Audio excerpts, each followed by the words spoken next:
Bonjour à tous, bienvenue sur France 3 Champagne-Ardenne. À la une de ce journal, les alcooliques anonymes en Champagne-Ardenne en convention ce week-end. Un adulte sur 7 est touché par cette maladie en France.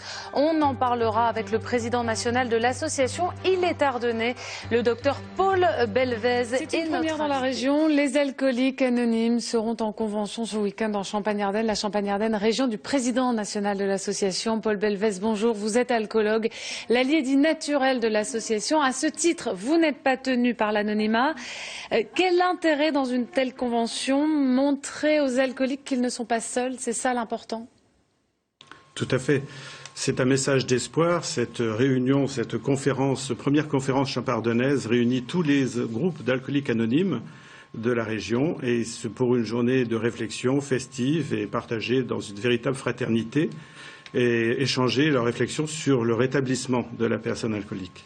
Où en est l'alcoolisme en France? Est-ce que la région Champagne-Ardenne est particulièrement touchée? Toutes les régions du Nord sont plus touchées que le reste de la nation. Classiquement, c'est un alcoolisme qui touche à peu près 10% de la population d'adultes. Les Ardennes sont durement touchées par la crise économique. Est-ce que ce type de facteur peut être favorisant? Oui, bien sûr, tout ce qui est du domaine de la dépression, de la précarité économique sont des facteurs aggravants. Les jeunes sont particulièrement inquiétants en ce moment du point de vue de l'alcool. De nouveaux modes de consommation comme le binge drinking, expliquez-nous, et qu'est-ce qui vous inquiète à ce point? C'est une alcoolisation massive faite par des jeunes qui cherchent immédiatement l'intoxication alcoolique et non la psychotropie.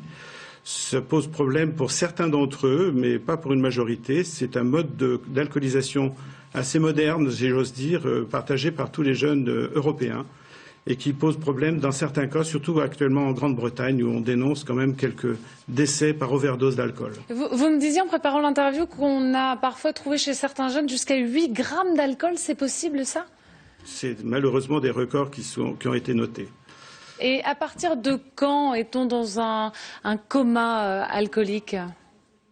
Dans tous les classiques livres de médecine, à partir de 4 grammes, on doit être dans le coma. Avec de l'entraînement, on peut, après des dizaines d'années d'alcoolisation, on peut rester non comateux entre 3 et 4 grammes. Dans une région, le champagne est presque intouchable. Ça fait partie de notre patrimoine culturel, presque, patrimoine régional en tout cas. Est-ce que c'est un discours facile à tenir? Oui, tout à fait. Je pense que l'ensemble des alcoologues, surtout quand ils sont porte-parole des alcooliques anonymes, ne proposent pas la prohibition de l'alcool, mais simplement continuer à apporter un message d'espoir pour des personnes devenues alcoolodépendantes. Ce message est très important. Il y a encore énormément de personnes qui n'ont pas fait le pas, soit vers des lieux de soins, soit vers une association. Et c'est dans ce sens que cette conférence a toute sa raison. L'alcool a un vrai phénomène de société. On est cool quand on sait boire d'une certaine façon, mais l'alcoolisme est aussi une maladie honteuse. Comment explique-t-on ce grand écart? Tous ceux qui sont devenus alcooliques ont commencé par la même chose que ceux qui ne sont pas devenus alcooliques, c'est-à-dire par des alcoolisations festives et conviviales. Petit à petit, ce fait social devient un fait personnel et c'est à partir du moment où on s'alcoolise pour trouver un effet personnel qu'on peut prendre une direction qui, bien sûr, n'est jamais souhaitée. Merci beaucoup, docteur, d'avoir répondu à nos questions.